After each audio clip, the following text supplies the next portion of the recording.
As duas bolas mais perigosas, de repente, acabaram sendo do Vasco. do Vasco. Existe uma diferença técnica entre as duas equipes, mas como é clássico, existe uma superação também natural dos jogadores, né? Se você olhar pelo cenário, para quem foi melhor o 0-0, apesar da tabela de classificação ser pior para o Vasco nesse momento, o Vasco tem mais a comemorar. O Vasco é pior que o Flamengo, tem um time pior.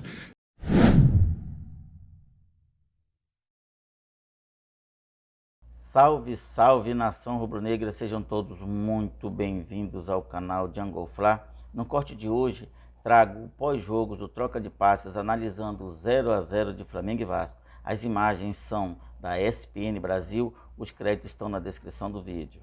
Vasco e Flamengo pelo Campeonato Carioca terminou 0-0. O clássico, lógico, o Vasco ele veio para uma estratégia muito mais tentando. Em muitos momentos não conseguiu nem marcar o Flamengo, mas o Flamengo também não estava tão genial, acho que muito cruzamento, enfim, não ficou um jogo dentro das qualidades do Flamengo. Acho que poderia ter feito um jogo melhor, nessa supremacia, tanto de qualidade, mas ao mesmo tempo o Vasco sai com, queira ou não, com um belo resultado. E a gente falando, até você falou aqui, eu também comungo, acho que as duas bolas mais perigosas, de repente, acabaram sendo do Vasco. do Vasco, com o Verratti, né? Então... E o Léo Pereira.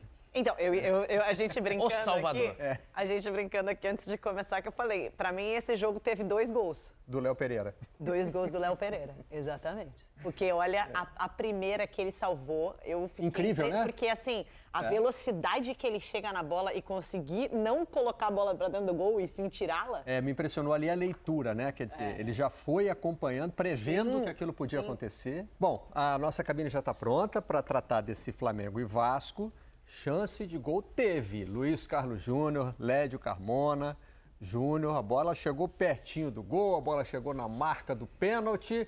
Só faltou dar oportunidade para o narrador gritar gol. Eu acho que existe uma diferença técnica entre as duas equipes, mas como é clássico, existe uma superação também natural dos jogadores, né? Quando você se sente numa situação como essa. Eu acho que foi exatamente o que aconteceu. O Flamengo tentou não, né? Propôs o jogo desde o início.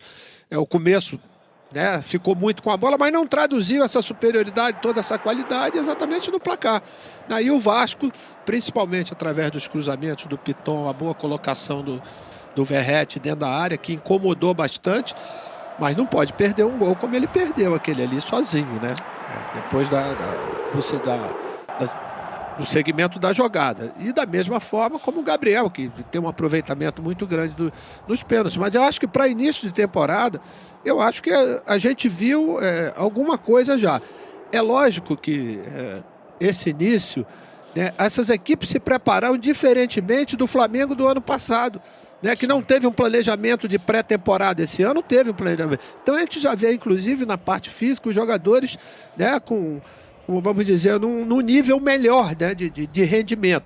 Por exemplo, né, a gente tem o Payet de um lado que emagreceu para poder chegar no seu auge, né?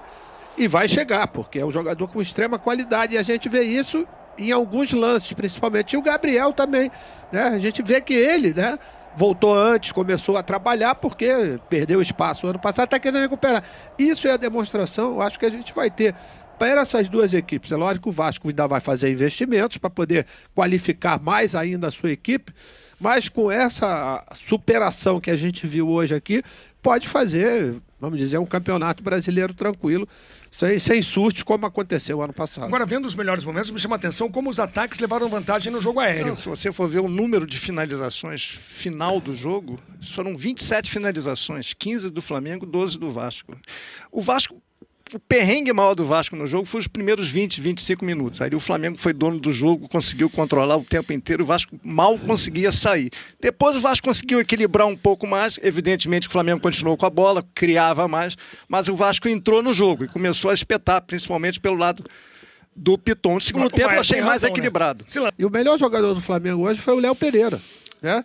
Não somente, né, dos gols que salvou, mas passes, distribuição das jogadas, né? Fez uma partida realmente nível Léo Pereira de Atlético Paranaense. O Flamengo mostrou organização. O Flamengo é muito organizado com o Tite. Todo time do Tite normalmente é muito bem organizado. O Flamengo não dá espaço, o Flamengo marca forte, marca a saída de bola do adversário. Acho que faltou um pouco mais para o Flamengo hoje, foi inspiração. Inspirar. Porque o time tentou participar, tentou criar, mas você viu... E teve transpiração, não faltou. O Pedro finalizou pouco, Cebolinha foi pouco pro mano a mano, a Arrascaeta apareceu no lance do pênalti, mas foi discreto, De La Cruz também. Ô Led, para ratificar isso que você está dizendo, né, a gente viu que o segundo tempo do Arrascaeta foi bem abaixo daquilo que a gente está acostumado, porque ele é o cérebro da equipe, ele é o jogador que mais procura criar, que tem a fantasia, tem aquele toque diferenciado. Sofreu o pênalti, mas a participação dele no segundo tempo foi bem abaixo daquilo que a gente está acostumado. Bem abaixo. Então, eu até falei no final do jogo, se você olhar pelo cenário, para quem foi melhor o 0-0, apesar da tabela de classificação ser pior para o Vasco nesse momento, o Vasco tem mais a comemorar. O Vasco é pior que o Flamengo, tem um time pior. Não tem um time pronto. O goleiro pegou um pênalti aos 45 minutos. Não perdeu para o seu maior rival, com um time muito inferior. À noite, para o vascaíno, bem ou mal, comemora mais do que o rubro-negro. Mas pro Flamengo também não foi ruim, não, sabe por quê? Porque tem um jogo, tabela sim, tem um jogo a menos, né? E ele com uma próxima vitória, ele já entra no grupo dos 4 lá em cima.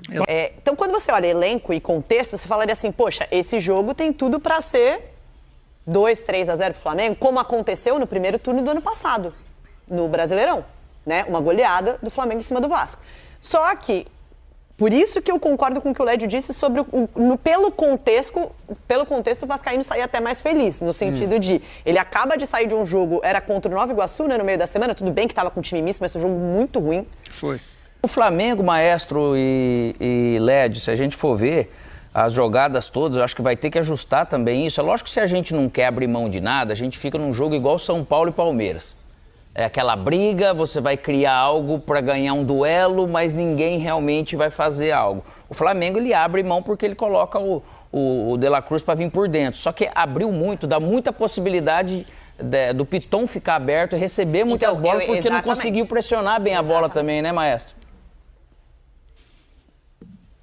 Mas, na verdade, Alex, um movimento diferente que eles estão procurando fazer, né? Que é exatamente abrir o corredor para o Wesley, né? Quando você joga, né, com 3 zagueiros, com dois alas, você tem que bater os teus laterais com os 2 alas, já que você não tem ninguém à tua frente, você fica quase que obrigado a fazer isso. Isso ainda não está automatizado. E o Flamengo tem um problema, não. Ele tem uma dificuldade muito grande quando ele joga contra uma linha de 5, né, com os 3 zagueiros e os 2 alas. Por quê? Porque aquele espaço que existe, né, quando tem a linha de 4 entre os 2 zagueiros centrais e os laterais, ele é muito explorada, principalmente pelo Gerson, pelo Arrascaeta.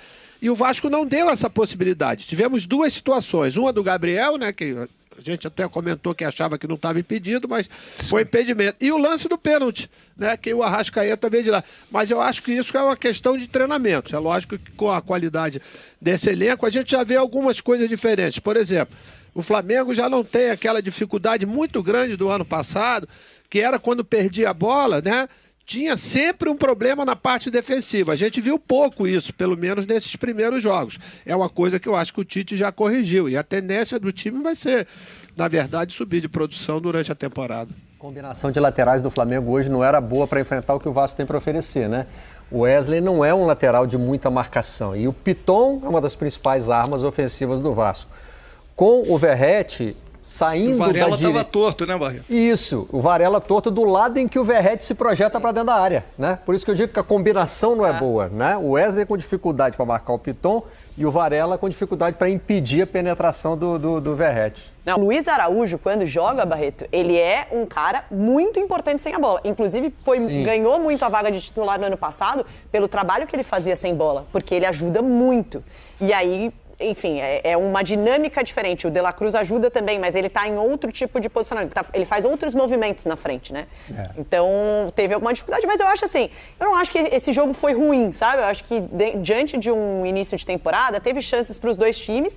Acho que aquilo, a expectativa que a gente tinha antes era uma desigualdade maior, vamos dizer assim, um desequilíbrio maior para o Flamengo. Só que essa expectativa, ela raramente se confirma em clássico, entendeu? É uma expectativa que a gente tem, baseada em contexto, mas que não se confirma em clássicos, normalmente. Principalmente um clássico de começo de temporada, né? Com tudo ainda em formação. Mas, para fechar com a nossa cabine, tanto os torcedores do Flamengo quanto os do Vasco querem mais desses times para a temporada, né? Um Flamengo mais entrosado, que consiga levar mais risco à defesa do adversário, além de dominar o jogo, e um Vasco com mais opções, né? Que não dependa só de um tipo de jogada, certo?